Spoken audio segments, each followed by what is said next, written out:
सुशील जी महाराष्ट्र से। राधे राधे। महाराज जी आपके चरणों में कोटि कोटि प्रणाम।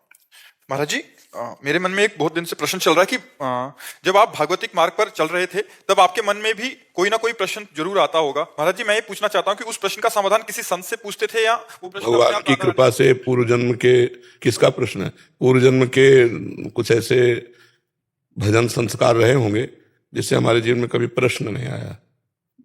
आगे से आगे उत्तर चलता रहा है, कभी प्रश्न ही नहीं आया, क्योंकि प्रारंभ में ही गुरुदेव भगवान ऐसे करुणा में मिले कि उन्होंने एक बात हमें समझाई कि साधु बनने का मतलब है प्रतिपल जीवन भर भजन।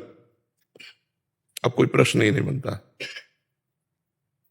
जो मंत्र दिया, जो नाम दिया, प्रतिपल उसी में, तो जीवन भर इसी में लगे रहे और इसी से सब समाधान अपने आप होते गए। हमें कोई प्रश्न का कहीं उत्तर लेने की जरूरत नहीं पड़ी, क्योंकि हर समय बस मनन चिंतन, तो कोई प्रश्न ही नहीं। और जब भगवत चिंतन चल रहा है तो हर बात अपने आप निकलती चली जा रही थी। आहा ऐसा, अब शास्त्र स्वाध्याय कर रहे हैं, वही बात पकड़, अच्छा ऐसा है, ऐसा है, उसका मनन शुरू हो गया। तो भगवान की कृपा से जीवन में कभी कोई प्रश्न ही नहीं रहा। प्रश्न के पहले ही उत्तर रहा है कि हमें प्रश्न करना ही नहीं पड़ा। शास्त्र स्वाध्याय और नाम जप के प्रभाव से सब समाधान अपने आप होता रहा है। समझ रहे जी?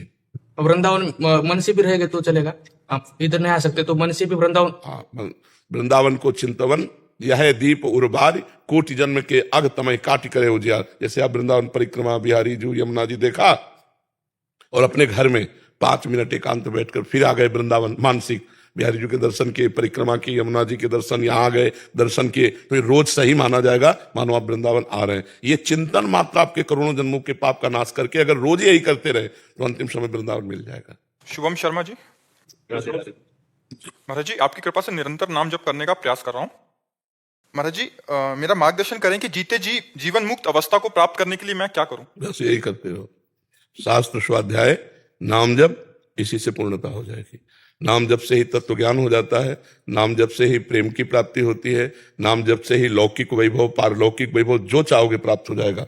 देखो, जो बिल्कुल भक्ति विहीन और हिंसा वृत्ति रखने वाले, उनको जब नारद जी ने उपदेश किया कि आपको निष्पाप होने के लिए राम नाम जपना होगा, तो राम राम कहो, तो उनके मुख से उच्चारण नहीं हो पा रहा था, इतना पाप किया था। तो उन्होंने कहा मरा मरा, बोले हाँ यही रटो, तो मरा मरा मरा मरा, एक दो के बाद फिर राम राम आ जाता है ना।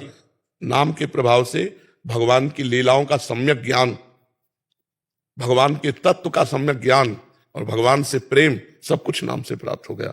अहोभाग्य है, धन्यवाद का पात्र है जिसको ये लगन लग गई कि मैं निरंतर नाम जप करूंगा। नाम से भव संसार समुद्र से पार हो जाएगा।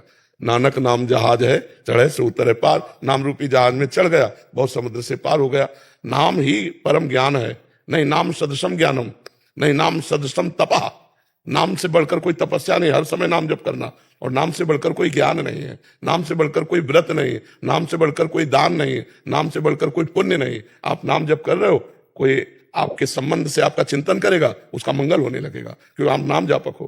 कोई छू लिया, उसके पाप नष्ट हो जाएंगे, क्योंकि आप नाम जापक हो। इसलिए निरंतर नाम जप करो, सब इसी से हो जाएगा। गुरुदेव प्रियता कैसे आएगी नाम में, अधिक से अधिक प्रिय? जब पाप नष्ट होगा, चाहे जो नाम हो, नाम में प्रीता तभी आती है जब पाप नष्ट हो जाते हैं। इसलिए हृदय जलता है। जब प्रारंभ नाम करो तो मन घबराहट पैदा करता है, हृदय में जलन होती है, उसको संसार प्रियता अच्छी लगती है, पर अगर जबरदस्ती नाम जपाते रहो तो ठीक हो जाएगा। तो गुरुजी फिर छूटता नहीं है नाम, अब तो नाम लगातार चलता रहता है, बहुत अच्छा लगता है। हाँ, इसका अभिमान भी मत करना। ऑफिस में भी हो, घर में भी हो, इसका अभिमान भी मत करना। बहुत शांत रहना, गुप्त रखना। नहीं तो जैसे ये तुम मान लो संत के आगे कर, ठीक है, अगर ये बात बार बार कहोगे तो फिर आपके लिए बाधा पड़ जाएगी, चिंतन में बाधा पड़। इसे बहुत डर के, बहुत छुपा के, जैसे हमसे कोई पूछे कि आप कितना नाम जप करते हैं,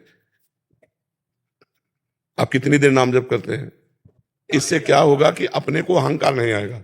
अपने लगे तो है ही है, अपने अहंकार नहीं आए। जैसे आपसे कोई पूछे आप नाम जप करते हो, कितना नाम जप करते हो, क्या नाम जप करेंगे हम संसारी आदमी, जो भगवान जपवा लेते हैं। मतलब ऐसे उड़ा दो कि उसमें कहीं अपनी बात पक्की न समझ में आने लगे, नहीं तो अभिमान आ जाएगा।